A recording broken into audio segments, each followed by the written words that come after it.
governo federal vai mexer nas aposentadorias. Quem está trabalhando hoje vai levar mais tempo para se aposentar.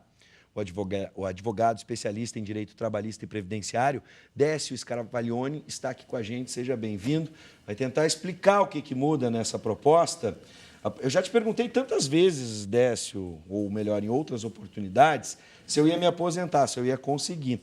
Tu acha que com essa vida louca aí, comemorando o título, depois de 15 anos, já estou sem voz. Eu consigo chegar à aposentadoria? Olha, dependendo da quantidade de títulos do Grêmio, que se espera que sejam cada vez maior, né, a quantidade. Estamos de azul, já estamos entregando. Títulos aqui, né? Em profusão, pode ser que não, mas pelo menos vamos morrer felizes, apesar de não aposentados. Pois que é. Essa passa a ser uma tendência. Né? Nós temos os memes na internet agora sobre a proposta de emenda constitucional do governo. Então, nós temos uma caveira sentada, né, pedindo aposentadoria num posto, numa agência do INSS, e outras tantas brincadeiras com algo que é muito sério. E, na verdade, nós temos hoje uma proposta de emenda constitucional que altera radicalmente o nosso sistema previdenciário e coloca, dependendo da faixa etária do cidadão, que é o segurado da Previdência, nós, todos aqui, os trabalhadores, numa sinuca de bico.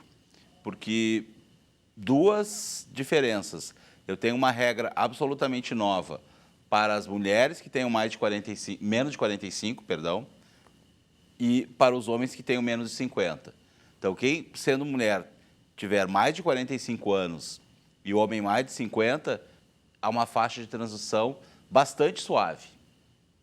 Podemos dar um exemplo aqui já. Por exemplo. Eu tenho o caso de um homem que tenha 51 anos de idade, 52, e ele, por exemplo, possua hoje 34 anos de contribuição.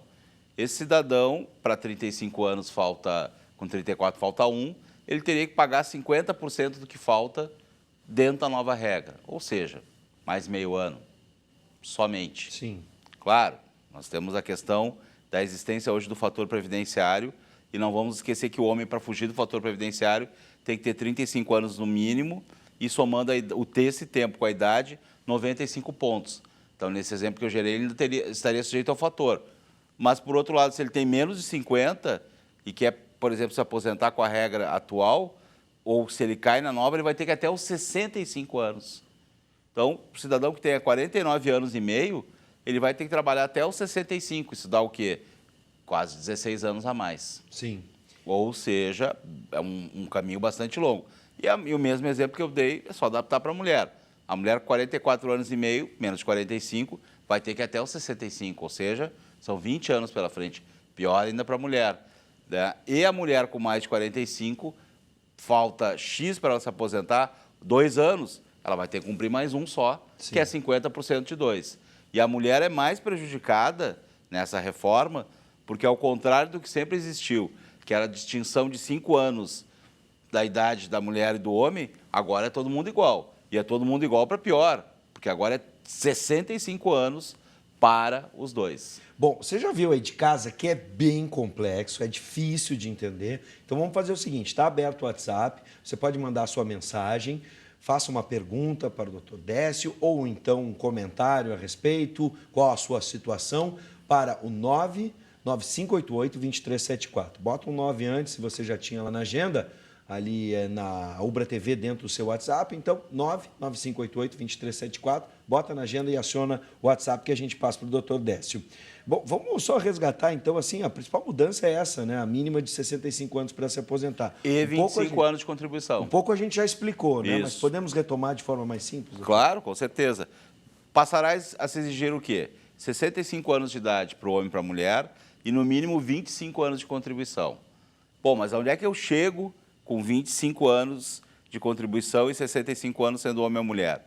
Eu vou ter, da média das minhas contribuições, 51%.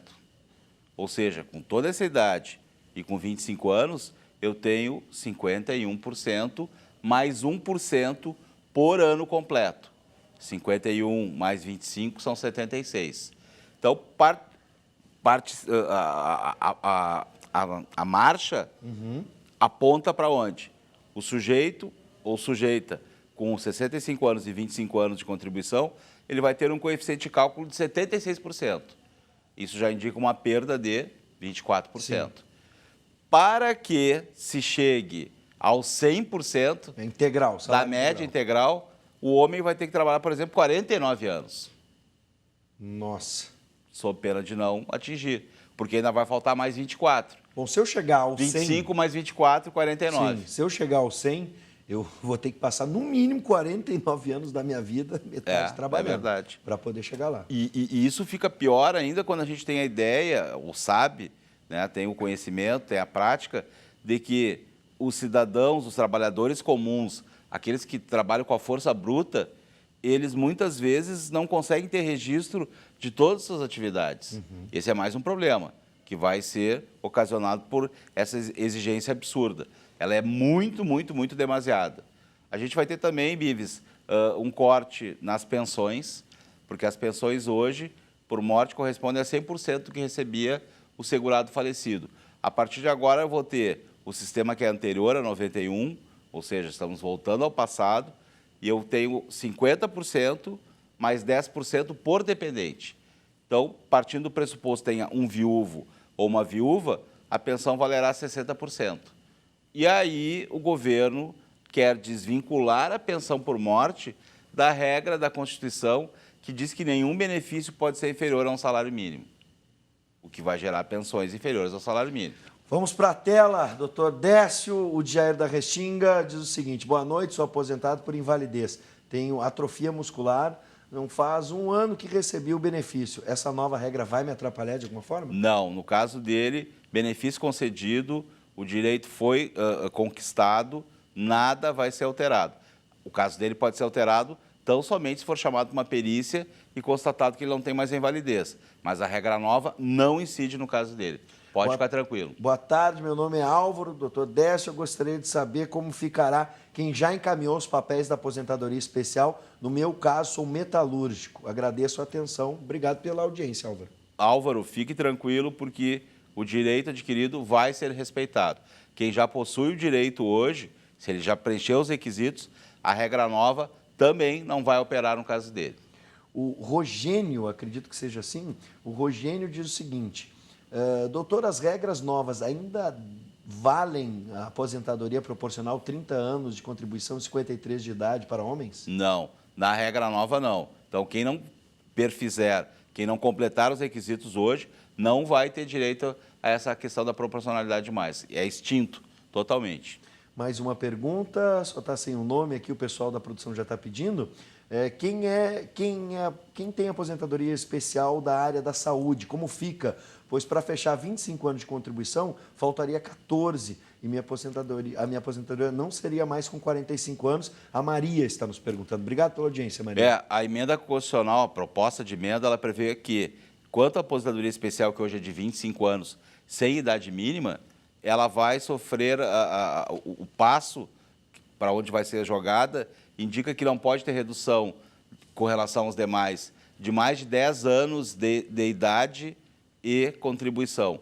Ou seja, os 25 virarão provavelmente 35 e a idade vai gerar em torno de 55 mais ou menos. Isso não está definido, mas acaba, de certa forma, a aposentadoria especial que hoje existe para esse pessoal que trabalha com insalubridade, periculosidade ou penosidade. Acaba, de certa forma, acaba. Bom, doutor Décio, essa pergunta eu guardei porque em outras oportunidades o senhor defendeu aqui, diferente de outros especialistas na área, de que dinheiro há na Previdência. De certa forma, dinheiro há, se a gente fizer um cálculo, né, estritamente voltado para quem contribuiu e está esperando a sua aposentadoria.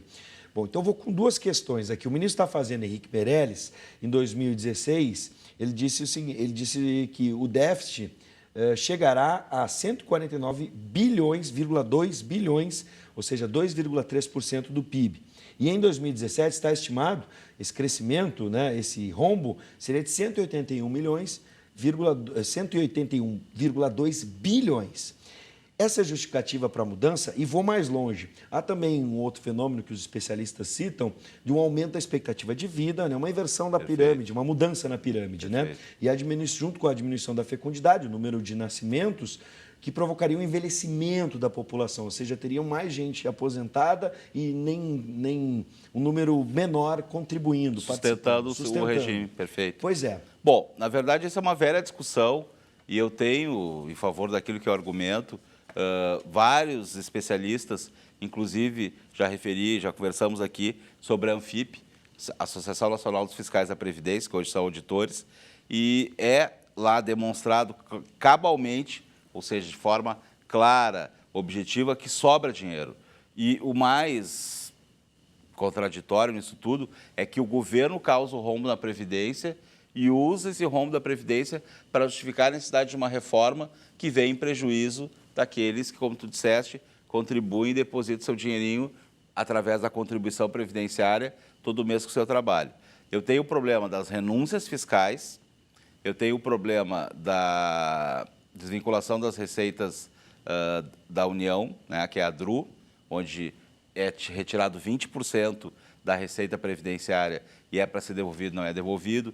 Eu tenho uma série de questões e quando se separa a Previdência Social da assistência social e da saúde e não se mistura esse assunto com a Previdência dos servidores públicos, que têm os seus direitos e contribuem, mas aí o governo embaralha os números, o caos está apontado. Mas ele não é verdadeiro, ou seja, isso é uma máscara. E ano após ano, as entidades que estudam o assunto têm demonstrado. A questão é que hoje nós estamos, de certa forma, né, dentro de um foco absolutamente neoliberal. É a questão do Estado mínimo e é a questão do sacrifício ser feito às custas de quem, na verdade, sustenta todo esse mecanismo. Desculpa lhe interromper, doutor, mas eu posso acrescentar também a perspectiva que foi dita por alguns especialistas de que o governo está estimulando que o trabalhador vá para a previdência privada? Claro, com certeza, porque eu tenho... A história nos mostra, nos ensina o achatamento do teto da Previdência, por exemplo. O teto da Previdência Social já foi de 20 salários. Isso até 88, 89, mais ou menos. Depois ele ficou em 10. Hoje, se fizer a divisão dos 5.189, que é o teto, pelo salário mínimo, que é 880, eu vou achar quase 6. A tendência é que isso vá baixando para jogar, de certa forma, todos para faixa de 1 a 3, 3 salários no máximo, e quem quiser diferente vai para a Previdência Privada. Nada contra. Só que aí é outro departamento, outro sistema, e é organizada por seguradoras e por bancos, por instituições financeiras. E aí, evidentemente, a regra é a regra do freguês, porque aí eu tenho uma relação de consumo e não uma relação de proteção social, que é a relação previdenciária. Porque isso é um direito nosso. A Constituição de 88, ela organizou a Seguridade, deu assistência, saúde à previdência, e não é a favor. Isso é um direito que todo cidadão brasileiro tem. E acontece o quê? Na previdência privada, tu tens uma relação de direito civil, é uma relação contratual. Eu e tu vamos estabelecer um contrato de prestação de serviço, isso não vai ter mecanismos, não vai ter princípios me protegendo, como a Previdência tem para o seu segurado. Perfeito.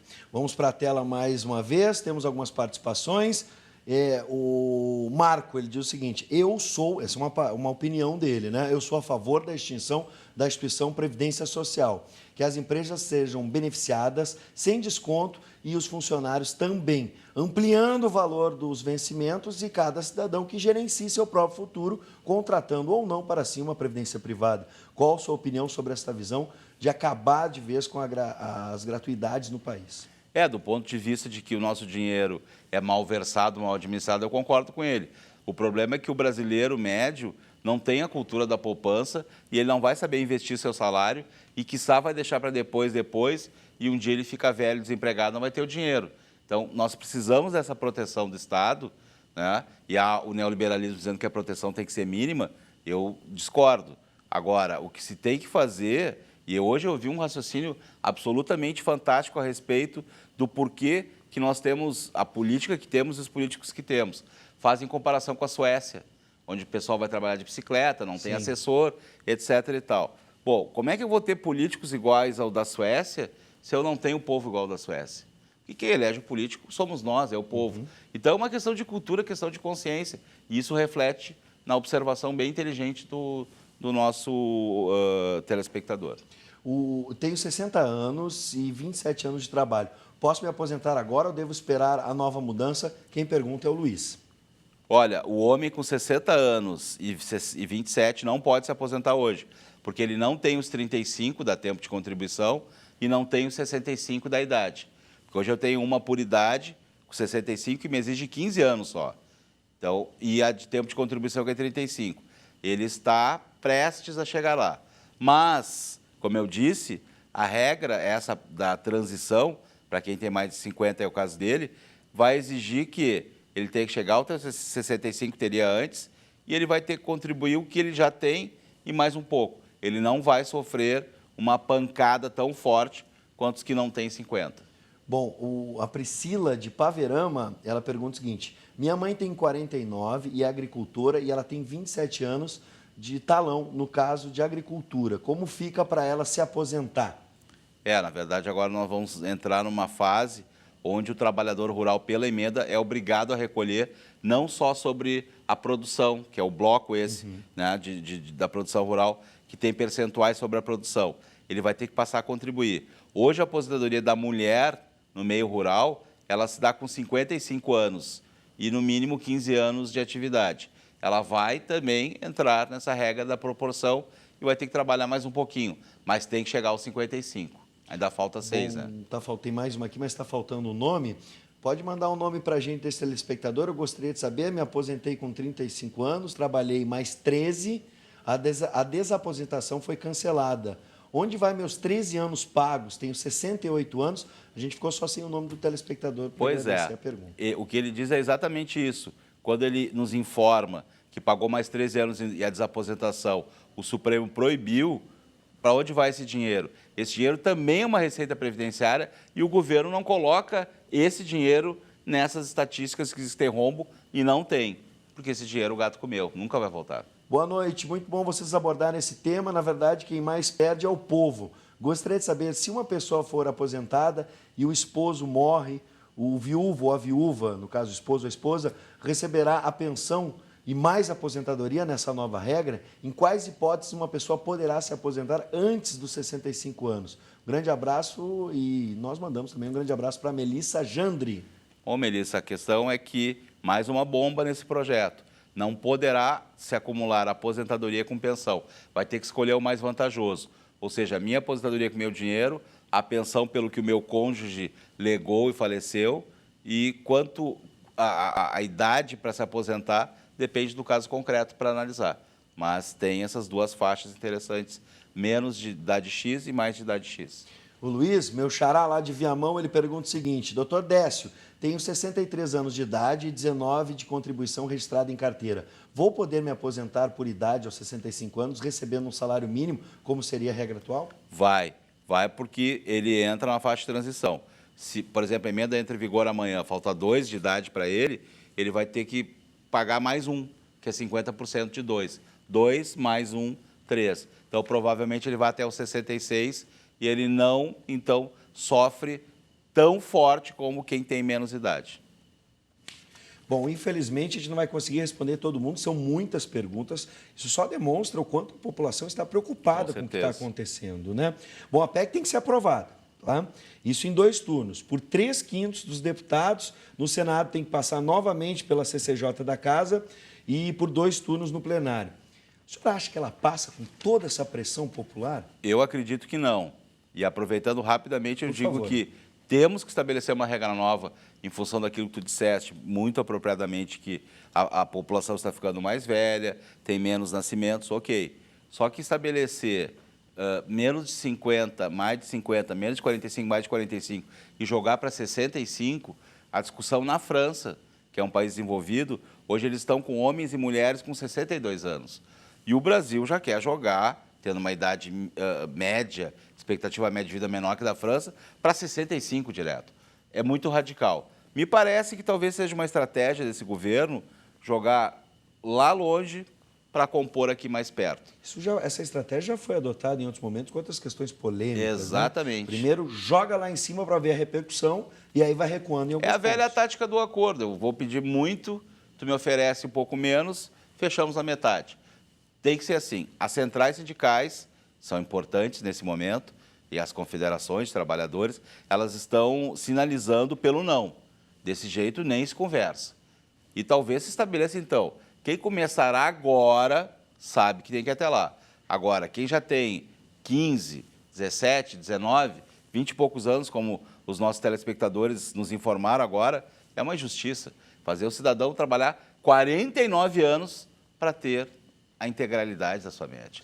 Bom, oremos para que isso não aconteça, pelo menos não assim dessa forma. Doutor Décio, seja sempre bem-vindo. Muito obrigado por nos atender e sempre pela sinceridade nas suas opiniões. É uma honra, obrigado.